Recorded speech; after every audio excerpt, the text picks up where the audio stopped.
أعوذ بالله من الشيطان الرجيم بسم الله الرحمن الرحيم يا أيها الذين آمنوا لا ترفعوا أصواتكم فوق صوت النبي ولا تجهروا له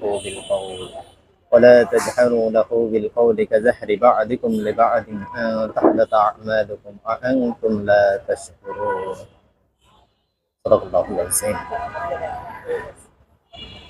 এটি সূরা হুজরাতের দ্বিতীয় আয়াত, যেখানে আল্লাহ রাব্বুল আলামিন রাসূলের ভয়েসের উপরে, যদি কারো ভয়েস রেজ হয়, অর্থাৎ রাসূলের কথার উপরে সাল্লাল্লাহু আলাইহি ওয়াসাল্লাম এর কথার উপরে যদি আমাদের কারো কণ্ঠ উচ্চকিত হয়ে যায়, তখন আল্লাহ রাব্বুল আলামিন এখানে একটা থ্রেড দিয়ে রেখেছেন যে তাহলে তোমাদের আমলগুলোকে বাতিল করে দেবে, অর্থাৎ যত ভালো কাজ ছিল সেটা বাতিল করে দেবে।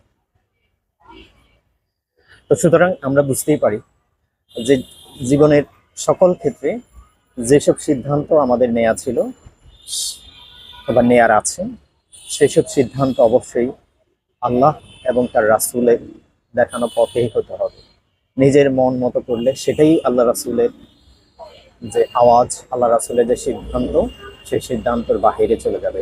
আর সেই সিদ্ধান্তের বাহিরে যদি ক্ষুদ্র একটি অংশ যায়, তাহলে আল্লাহ তাআলা আমাদের সকল আমলকে বাতিল করে দিতে পারেন এবং করে দিবেন বলে তিনি সূরা হুজুরাতের সেই ২ নম্বর আয়াতে উল্লেখ করেছেন।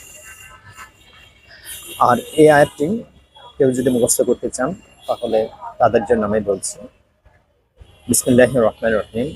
ইয়া আইয়ুহাল্লাযীনা আমানু লা তারফাউ আসওয়াতাকুম ফাওকা সাওতিন নাবিয়্যি ওয়া লা তাজহারু লাহু বিল কওল কাজাহরি বা'দিকুম লিবা'দিন আন তাহবাতা আমালুকুম ওয়া আনতুম লা তাশউরুন।